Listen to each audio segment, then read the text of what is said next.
From NJ.com and the Heldridge Hotel, welcome to the Rutgers Rant, your one-stop podcast for the Scarlet Knights. With your host, Steve Politi, and Rutgers insider Brian Fonseca. Let's start shopping. What's up, everybody? Politi here. We're back. Fonseca. We got some portal news, some spring football, a little bit to talk about. I'm going to make the best out of it. The portal door is open. And I know this because we know it works one direction. People are leaving. And it works the other direction because the women's basketball team seems to be getting players. Man, off to a slow start. So maybe we should dive in there and try to figure out what's going on. If someone's just tuning in now, Brian, can you give us a little update as to the situation with the basketball team? What I would say is that everyone runs their own race. So it's not about how you start. It's about how you finish. Fair. I know it's not what I want to hear. That's not what people want to hear. But ultimately, I think before we get into any of this, it's important to wait until we have the totality of the thing to ultimately judge it. That being said, not off to the sprinting start everyone kind of hoped.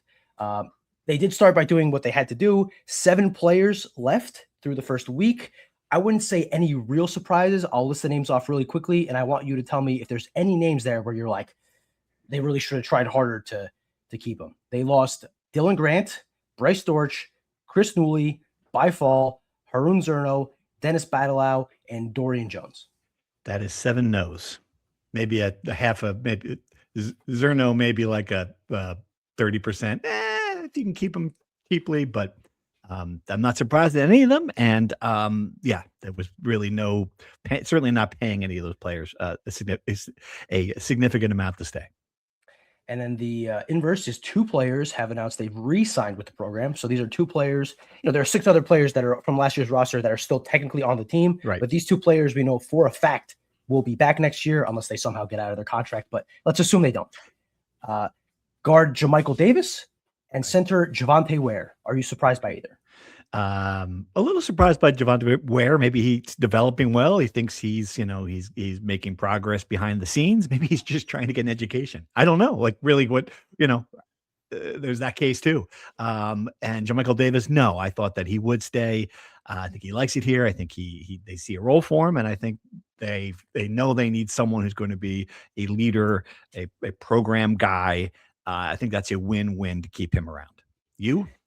I would agree so far as he is not like a starter or plays a prominent role, or I should say his role should be lesser than it is this year, next year, right? Because if he's playing the same role, a 25-minute a night guy, and he's going to be a big part of your backcourt, that tells me that your backcourt has not gotten much better.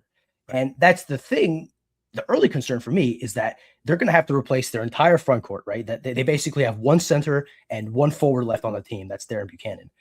They still have 6 guards on the roster, right? And barring another mass exodus, there's not that much room for them to add more guards, right? They added Luis Duarte, which we'll get into.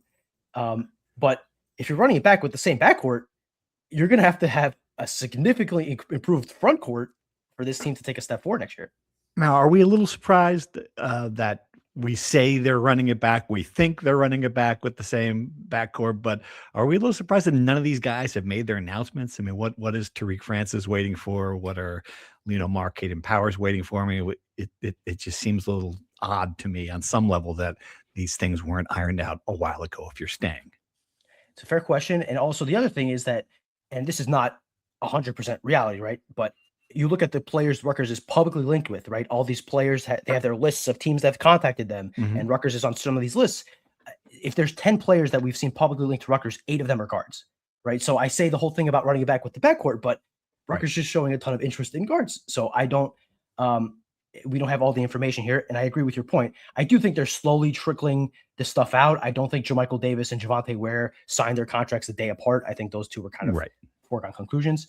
I would think Tariq Francis is probably next. I would be surprised if he's going to go anywhere, particularly because Brandon Knight, as we've seen with the 24-hour saga last week with UNC, your alma mater, it sounds like he's going to stay for sure.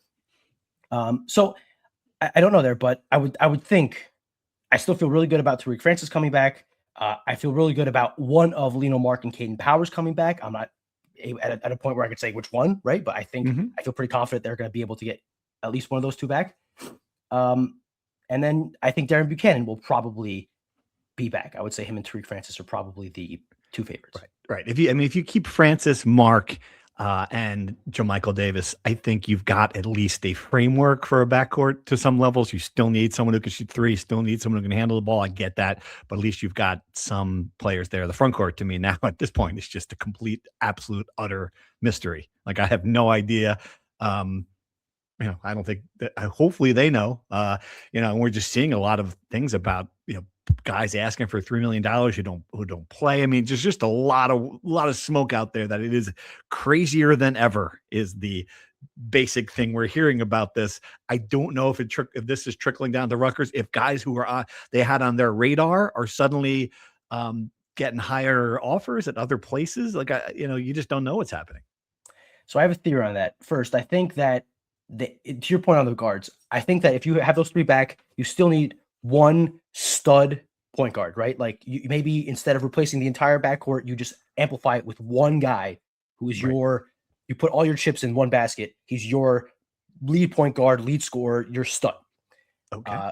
That would be, I think, a good scenario for Rutgers, all things considered, if they're able to pour in $3 million, for example, on a stud guard. Right. And then on the front court and on the lack of activity, I have two theories. My one theory that is not entirely mine, I saw it either on Twitter or the message boards. I can't remember who, but I thought it was pretty astute. Maybe Rutgers is kind of taking the backseat early on in the portal because the prices are so crazy. There are so many players out there. So many teams need centers and bigs. Rutgers was never going to be in line for any of the elite players. Flory Badunga, for example, Kansas center, transferred to Louisville, $4.5 million, according to reports. As well as Jackson Shelstead, who's a stud guard from Oregon. He also went to Louisville for the same price, $4.5 million each of them, right? Yeah. Rutgers was never going to be in any position for those guys. And I think there is some idea of the market being set in the first week. No one knows what the prices are, right?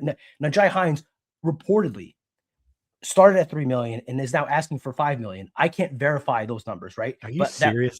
There was some buzz about that. I don't know 100% if that's true, but that's part of the issue is figuring all this stuff out. So maybe you take a back seat, you let the early chaos figure itself out, the prices settle, the top teams have their centers, and then centers that are at the next tier are finding their new spots. Maybe Rutgers has a better chance with more reasonable prices of getting those guys. That's my optimistic theory. How does that sound to you? I mean, that is certainly possible, maybe even plausible. Absolutely. I could see that. And that would, do you have a pessimistic theory? Of course you do. My pessimistic theory, you if you didn't have a pessimistic theory. What's that?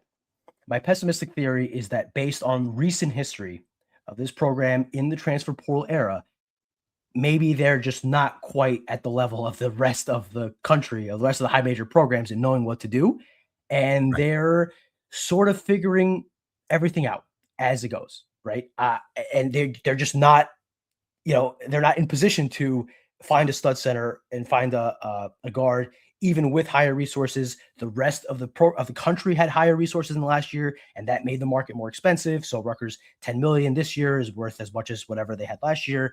And maybe they're just not targeting the right players. I don't know.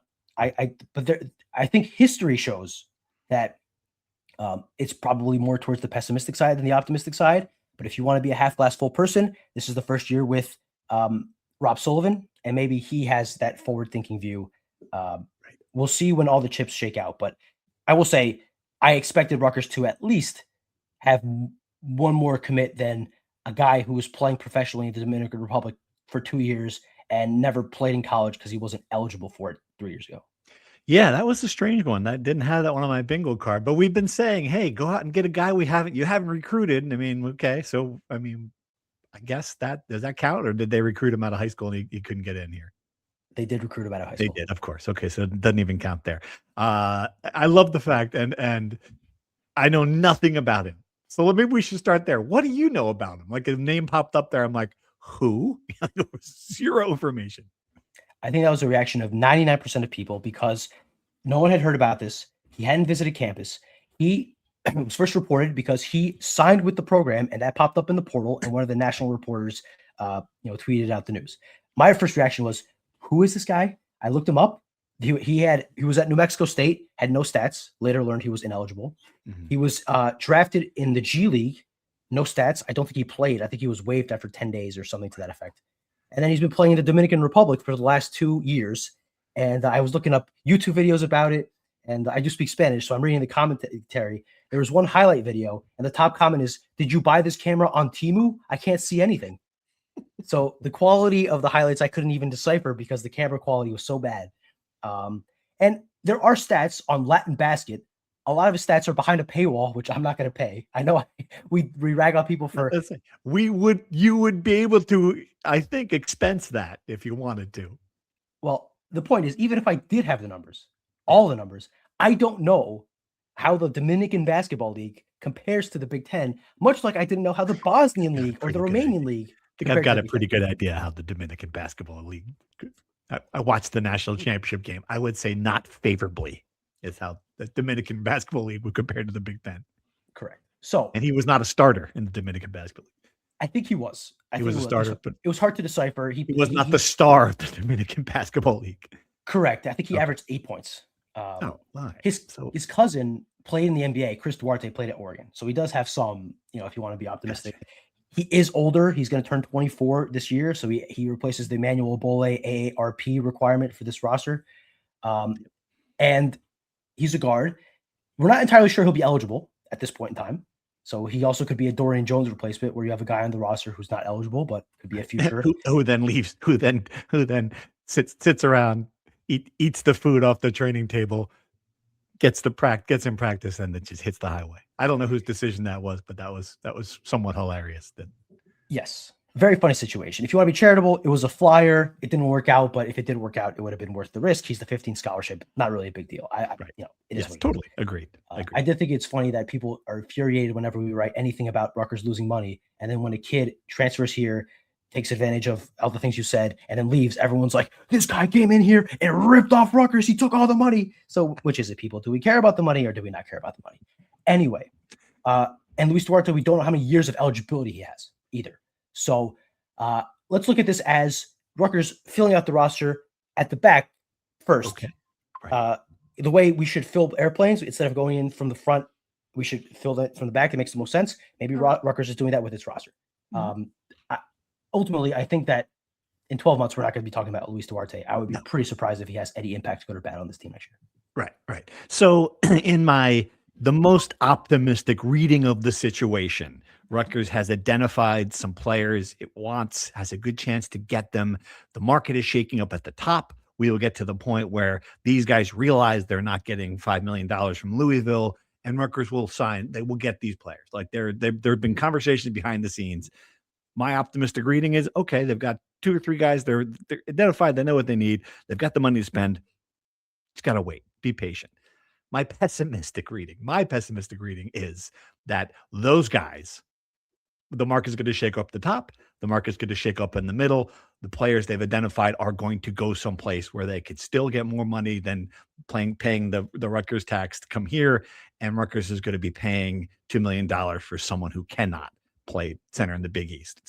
Who's not good enough to be it. Like, we're going to be seeing this player come in and we're going to be like, oh no, they didn't do that, did they?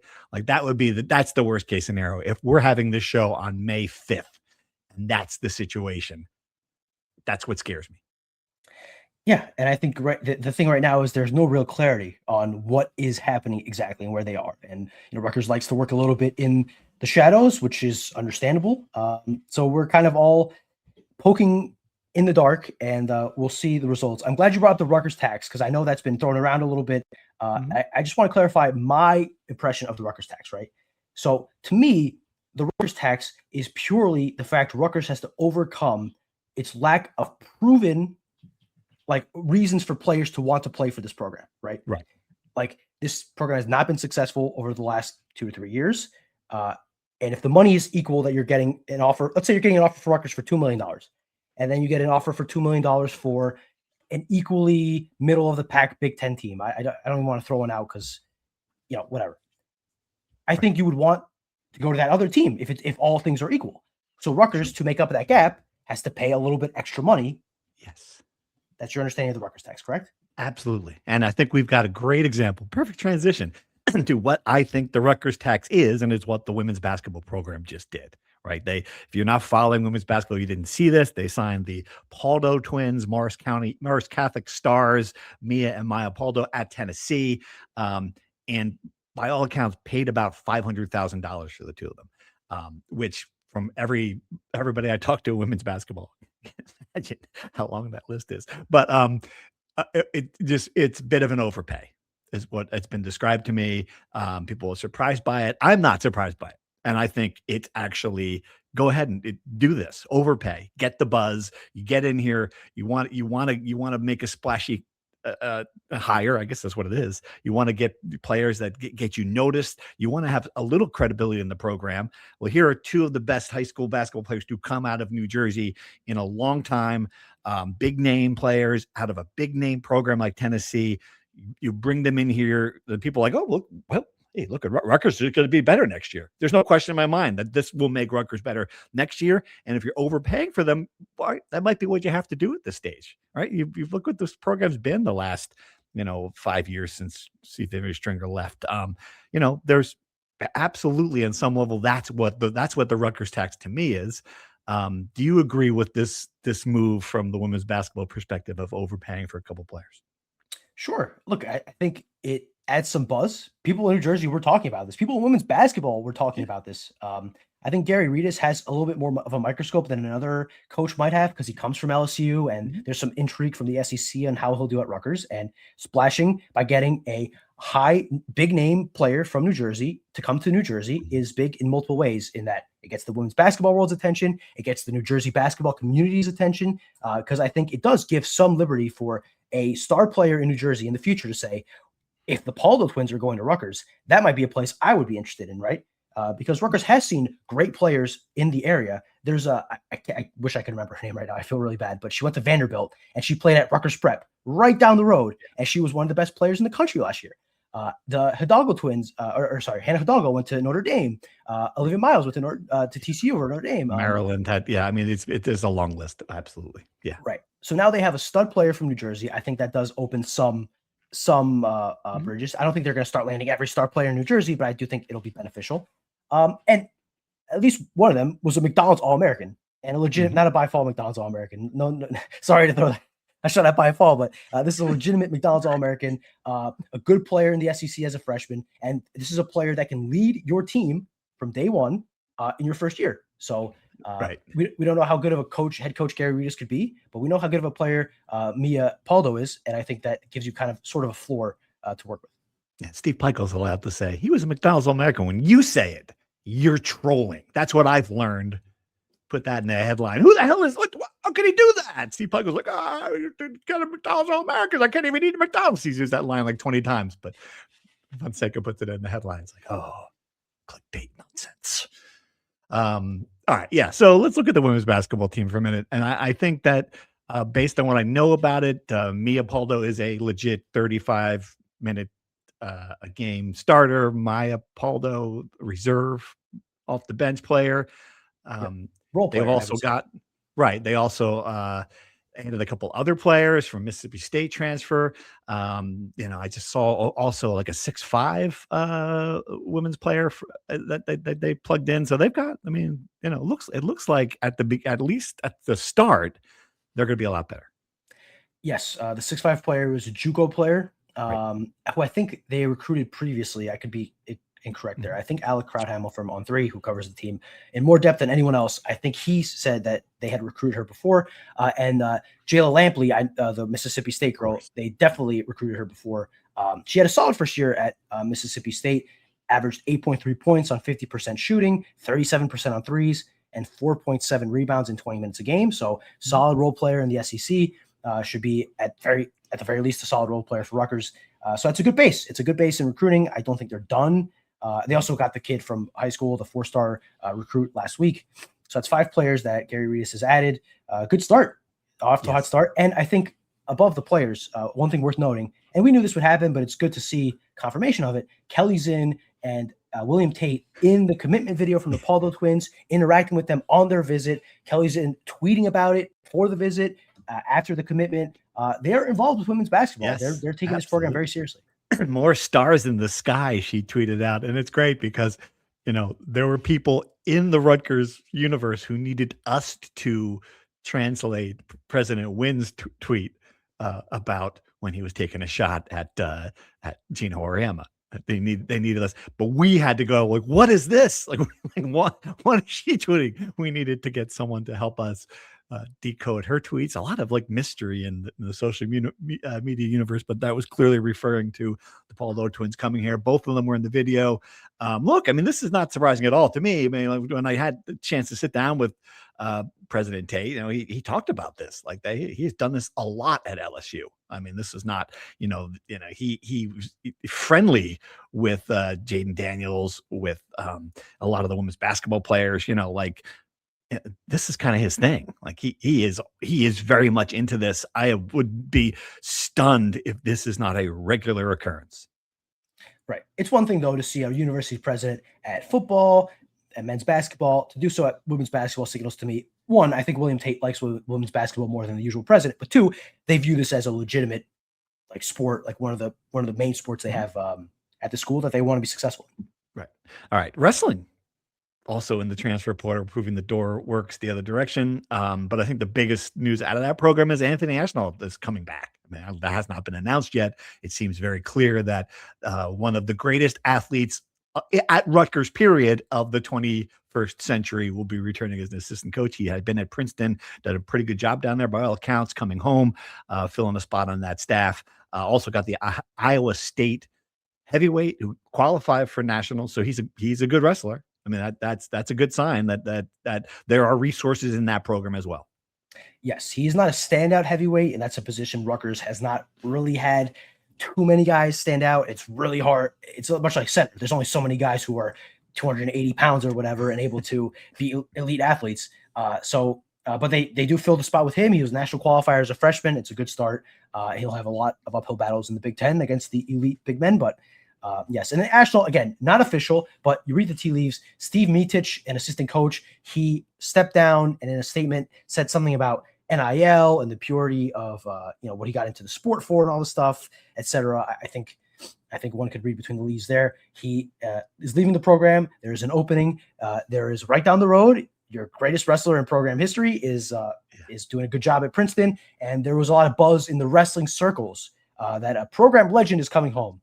So unless Nick Suriano is flying cross country from California, which I highly doubt, I think, yes, all signs point to Anthony Ashnault. And this is something that's just waiting for, the compliance process, the background check process to get through. It. All signs point to Anthony Ashnault coming home. And I think that's a great sign. Wrestling, more than any other sport, requires its coaches to be really good at their sport, right? Steve Peichel isn't able to get in on a 5-on-5 action in practice, but they don't need him to do that to be able to teach 5-on-5. In wrestling, to have a guy who is a national champion, a world-class wrestler in the room with you, working with you physically, teaching you what to do, that's invaluable. So I think there's been some angst about lack of development in that program in recent years. Obviously, they've had some struggles in March over the last 2 or 3 years.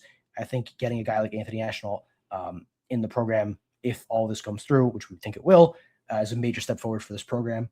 And it probably means that it's another sport where the administration is putting more resources into and higher expectations into as well.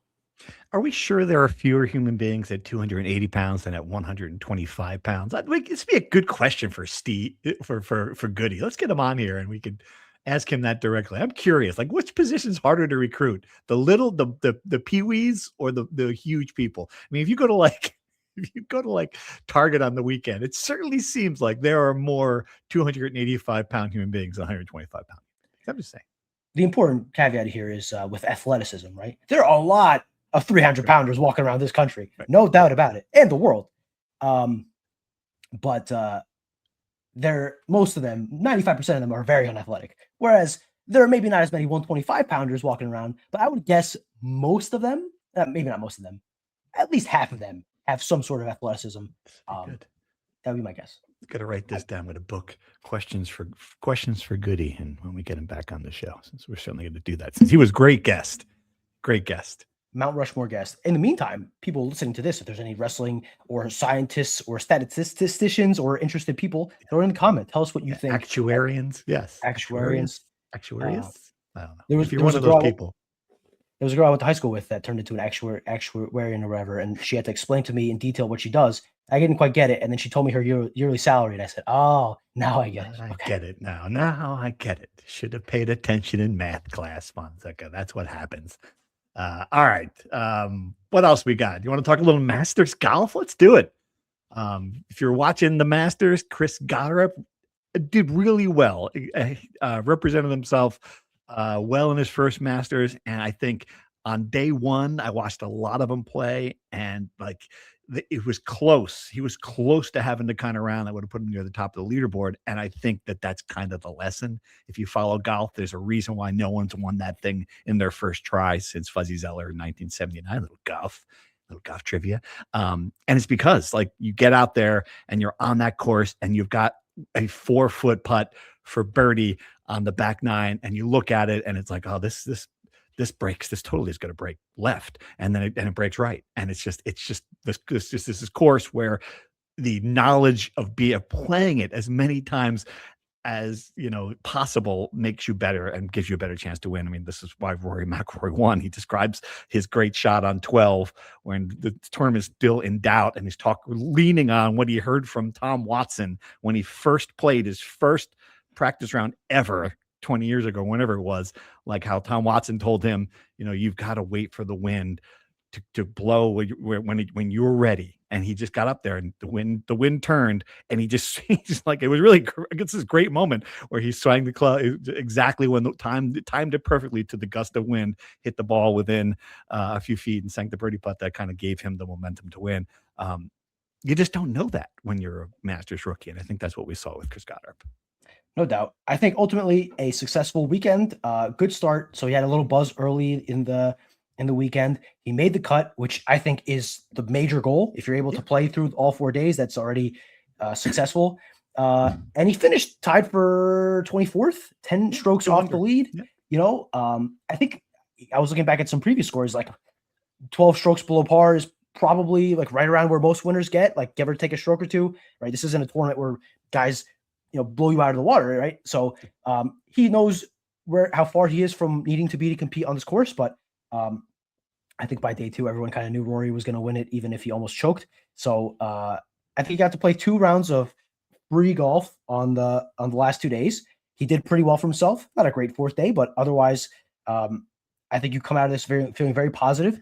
And I think I don't think it's in lock, right? I don't think it's a lock, but I still feel pretty good that in his long career ahead of him, Chris Goddard will win at least one major. I don't know if it'll be the Masters, but at least one major. Absolutely. Totally agree with that. What do you think he earned? This is a good guess. What do you think he earned for finishing 20-something at the Masters? What's your guess? Do you have the numbers up?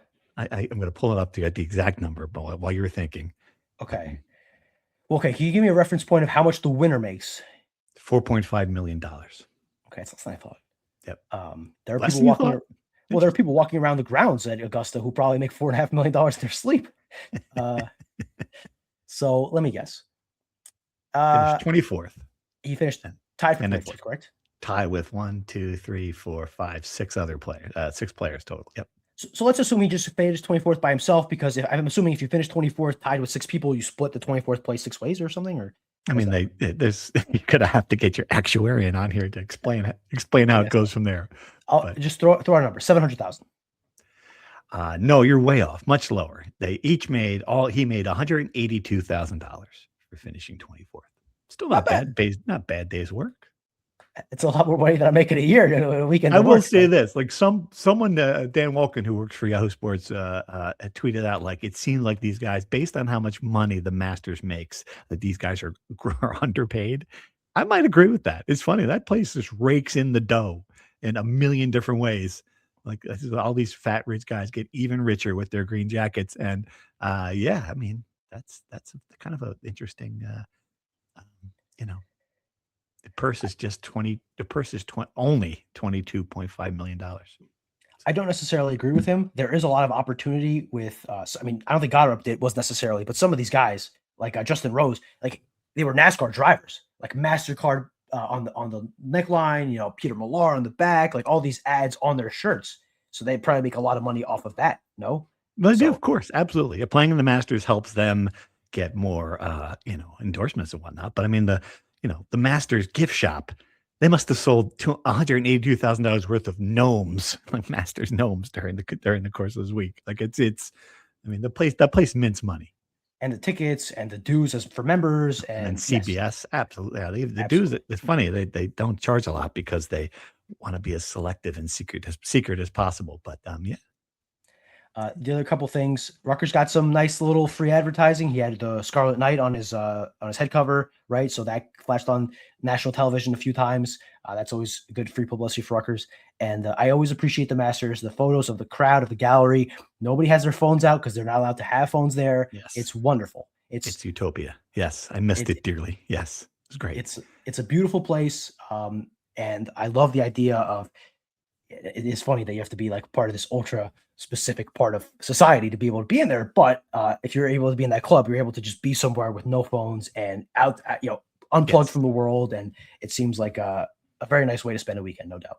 Eating a eating a $2 pimento cheese sandwich, which are disgusting, by the way. The pimento cheese sandwich, the most overrated thing at the Masters, the cheese sandwiches. All right, They're $2 for a reason. Yep, that could be. All right, women's lacrosse on pace to make the NCAA tournament. You're telling me? Hot streak, exciting. Big blowout win, 21-7 over Oregon, which I didn't even know had women's lacrosse. Apparently neither did Oregon. Yeah, you would think that Oregon would be good. Anything Oregon does, you would think they'd be good at. I'm a little surprised by that. Well, you got Dana Altman crying poor about the basketball NIL, probably because the football program's stealing all the resources. But Oregon might not be as rich as you think. But anyway, they beat Oregon for their 5th win in 6 games. They beat number 6 Michigan recently as well. They're in the top 25 themselves. They have one of the top 10 hardest schedules in the country. So I think barring a meltdown or some surprise, they will make the NCAA tournament for the first time since 2022. Good bounce back for that program. One of the few positives on the weekend from the Olympic sports, Rutgers baseball hosted number 1 UCLA and came so close to upsetting them and ending their 24-game win streak or whatever. Went to 14 innings, a 5-hour marathon, and they lost. Wow. And in the midst of losing that game, they lost their best player, Peyton Bonds, their center fielder, stretching out for a ball in center field. Looked like he hurt his hammy, so he might be out for a little bit. So that's a double whammy because then on Saturday and Sunday they got beat pretty bad. All right. So you mentioned that's interesting. Baseball, UCLA is number 1, which I did not know until you said that. Just coming off Michigan winning the basketball national championship first for the Big Ten since in 26 years since Michigan State. Football, obviously Indiana. Women's basketball, obviously UCLA. They almost won hockey. Denver upset both Michigan and Wisconsin. I mean, and this is kind of a fascinating. Like, how many sports is the Big Ten going to win in this year? I mean, it's a pretty dominant showing, certainly in the revenue sports and the high profile sports, but everywhere else too. And that's the thing is it's more visible now because it's the high profile sports, right? Like. Right. Stanford and Texas for years have been number 1 and 2 in the Directors' Cup, which measures all the sports, but they haven't won any of the major sports in years. But now you see the Big Ten teams dominating in major sports. That's when it kind of clicks. I think the theory is simply that the Big Ten has always had the most money. They've always been the richest schools, and that adds to it when they added the West Coast schools, obviously UCLA and USC and Oregon, Washington. So now this is just kind of bearing itself out in the revenue share NIL era. These schools can fund these programs. They have donors that are interested and have the money to fund these programs, and it's playing itself out on the field. The SEC won during the paper bag or the money in a McDonald's bag at the church altar or whatever era, right. And now the Big Ten the Big Ten is Wall Street, whereas the SEC is I don't know. I don't want to say anything controversial here, but you get what I'm saying. Is this good news or bad news for Rutgers? That's what I'm trying to figure out. It's always been they've always been up against it. Like this is no secret, but the fact now that the Big Ten is, I'd not say by far, but certainly indisputably the best conference right now. Like when Steve Pikiell says this, he's not blowing smoke. It is that. Is it good news or bad news for Rutgers in the big picture? It's good news to be in the party, right? and you get to be part of the conference pride and all that stuff. I think it's probably bad competitively, right? Because unless they get their money up significantly, they're going to be the also-rans and the poors of the conference, right? All these great conferences need people at the bottom so that the top teams can accumulate some wins, have some breaks, right? Michigan basketball can't be playing Michigan State and Purdue every week. They need the occasional Rutgers, USC, Northwestern games to cool off. So monetarily, it's good for Rutgers. They're going to make money because the conference keeps making money. Competitive-wise, it's not an ideal world, and one could argue that competitively on the field of play, Rutgers would be better in a conference like the ACC because they would have a better chance of succeeding sports-wise in those conferences. Obviously, the department would lose out money-wise, but for the fan experience, it probably would be better in that conference. So I'm going through the list of current NCAA champions. Not as many in the Big Ten as I thought. So obviously, wrestling, Penn State, water polo, UCLA. So don't form a water polo team. It's just another bad. I assumed wrongly. Oh, that's men's volleyball. Okay. Women's volleyball is not. I thought that would be a Big Ten school. Texas A&M won. Just going through the list. So there's not as many as I thought. Northwestern women's field hockey and women's golf. So they've got a couple there. Basketball, as we mentioned, a couple sports that Rutgers should form. Take women's bowling. Who do you think won the women's bowling championship? Nebraska? Last week. It was actually 2 days ago. No, Jacksonville State could go in there and get. You can go out and beat in Wichita State. You can go in there and you can get a little bit of NIL. Could go a long way. Get up the schneid for national championships in women's bowling. Reopen and women's wrestling. Alley. Reopen the bowling alley in Laurie Hall on Cook campus. I will give you. You can have that. My house, my kids, everything. If you can tell me who won the women's wrestling national championship according to Wikipedia. Iowa. I mean, I just said it would be a hard one. So, I bet you've never even heard of the school. McKendree University, Division II, won the national championship over beating. They defeated Iowa. How about that? Interesting. I think. Wait, maybe this is wrong. If it's Wikipedia, it's 100%. It could be wrong. It says winning team. I don't know. Anyway. So the point is there is a barrier to entry, low barrier to entry there, and it's a sport that is growing. Yes. And Rutgers has the history of wrestling support. It's not a terrible idea. Now, one would think to do that, you would have to cut one of the sports. And this has been an interesting argument between Rutgers fans on one of the message boards. But would you cut, for example, women's volleyball, which is losing a lot of money, losing a lot of matches, is a million miles, stratospheres away from the Nebraskas and Wisconsins of the world? Would you cut that and replace it with wrestling? That's a good question. It really is. Yeah. I mean, you can make the case that in New Jersey, you would, based on how popular wrestling is, that you'd be better off. You'd be better serving the New Jersey public with a women's wrestling team than a women's volleyball team. I think that you can make a strong case for that. Absolutely. The flip side of the coin is you're in the Big Ten, and obviously it is a marquee sport in the Big Ten, and there is a revenue possibility there. So, but that's where I would agree. I would think if you're somehow able to solve volleyball, the rewards for that would be so much higher than women's wrestling. Insofar as I knew who won the national championship in volleyball, and I know who the powerhouses are in volleyball. I know one program in the country that had women's wrestling. It's Iowa. I thought they just wrestled themselves and declared themselves national champions. So they even if you are able, University, which that's true. My point is, even if you are able to field a women's wrestling team and get it to become a top 5 program, I'm not quite sure there would be much fanfare there. Whereas if volleyball, if you can miraculously figure that out, I mean, that place could be rocking the rack. I've been very adamant about that. Fair enough. We're way off the rails here. What? People didn't expect a little women's wrestling talk? Come on. The McKendree University, babe.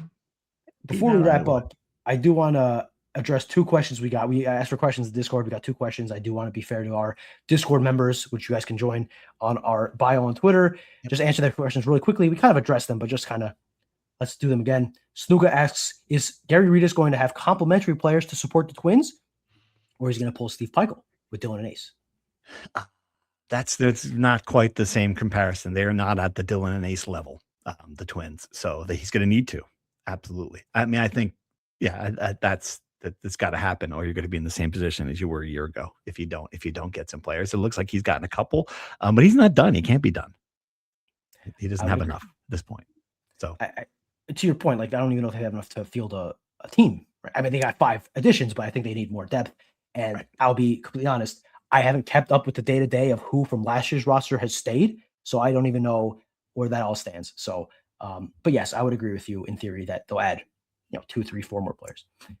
And then Joel R asks, who is over under 1.5 portal signees at the 3 key positions, and who thinks Peichel ends up signing players that look better on paper for Big Ten men's basketball than Regis did for women's basketball? So I guess we'll start with the first half. Over under 1.5 players added for the 3 key positions. I'm assuming one, right? But I'm assuming 1.5 for each. Yeah, right. She's got to be over. It can't be under. Then right. So you'd say 2 centers, 2 power forwards, 2 guards. Oh, I thought you meant it all 3 of the positions combined. I understand your question now. Okay. I would. Well, I'm also as confused. Let's answer both of them. I would agree with you. They have to add at least 2 players at the 3 key positions, or else the season is over. Right. Yes, but they do. But then on the other part of it, they need to have 2 centers. They need to have a backup center. So they need to sign 2 players to that position. They do not currently have. I'm sorry, Javante, but they do not currently have a backup center. They don't have a starting center. They do not have a starting power forward or a backup power forward. And you can make the argument that, all right, they have half a starting point guard, but we've talked about the need to fill that position. At least got to be one there. So, I mean, we just gave 5 players they have to sign. Right. So I would agree with you totally. Over on center, over on power forward. In an ideal world, over on, point guard, 2 guard, whatever. That one, I agree with you, is probably the less, given the way things are trending, probably less likely. Right. And the other part of the question is, will Peichel end up signing players that look better on paper than Regis has for women's basketball? That's going to be a tough one. I mean, are they going to pluck? So what is the Tennessee had a bad year, but they're still one of the 6, 7, 10 premier programs in women's basketball. Like, what is the comparison then for that? Is Rutgers going to be able to pick off a player off, I don't know, Texas A&M? Like, we come up with, give me a team that's like, not obviously not Michigan and not, Duke and not North Carolina, but they're going to be able to pick off someone that, oh my gosh, wow, they got a guy who wasn't playing the minutes at X. Are they going to beat out? That's the other thing they can do. Are they going to beat out a team like a Louisville or an Oklahoma, or like a good program for a center? Like, we're going to see the list, we're going to see the final list of schools, and it's not going to be between them, Jacksonville State and, Western Kentucky, right? McElvin? Like, what was the women's wrestling school? McKendree. They're not going to beat up McKendree for their sake. Honestly, I mean, those are the questions. I would say no, they're not going to have the same splash comparatively in their sport, but that doesn't mean they can't get a good player. Agreed. I don't know who the Paldo twins were choosing between. It always seemed like it was probably going to be Rutgers from what we were understanding. This had been done. We had heard a week and a half or 2 weeks before, even longer than that. Probably we heard this moments after he was identified as the guy. Like, before they announced they were hiring him, I heard they're going to bring those twins from Tennessee. I'm like, really? Like, this is how long that's been out there. Absolutely. Right. So to your point, I agree with you on the, they're never going to beat a team like Louisville because they have money printing out of their basketball headquarters. But to your point, yeah, team like equal to their standing or even a little bit above it, like an Indiana or whatever. They certainly should be beating out teams like Penn State and Syracuse. Syracuse is probably a good comparison. If you're able to beat a team out like Syracuse, then you feel good about where you are. So I have a really quick point on like comparisons to Paldo, like those middle tier programs, like being a team out. There's one player that fits that exact bill. I don't think Rutgers will get him. I don't even know if they've attempted to get him, but they recruited him out of high school. His name is Elmarco Jackson. He's from Marlton. He played at Kansas the last 2 years. If you can get him, that's I would say an equivalent to a Paldo twin, like the McDonald's All-American Paldo twin. I would be surprised if they did, but that to me would be a 1-to-1 comparison. All right, let's end on this question for you. Do you think if we are going to record another podcast a week from now, are we going to have a a key player on this team to talk about? My gut says yes. The portal closes a week from tomorrow. So I think midnight to leave, not to enter. Right. The outgoing. So my point with that is that there will be a flurry on the last day, but most of the options that Rutgers could target will be on the market by next Tuesday. Right. So I would think that in the next week, they'll have their swings at some of their top targets that are currently in the portal. And I would think that even if it's a guy closer to a Luis Duarte level than a starter level, they will have more bodies. Your question is, though, are they going to get one of their top 2 or 3 transfers in the next week? My gut says yes. I wouldn't be surprised if the answer is no. I think we certainly will have the in-house business taken care of by this time next week, at the minimum. Tariq Francis, Darren Buchanan, those guys will be signed, or something unforeseen will happen, right? That'll be taken care of. But I'm going to say no. I think this is going to go on a little while. That's my feeling right now, that we're not going to have this moment here.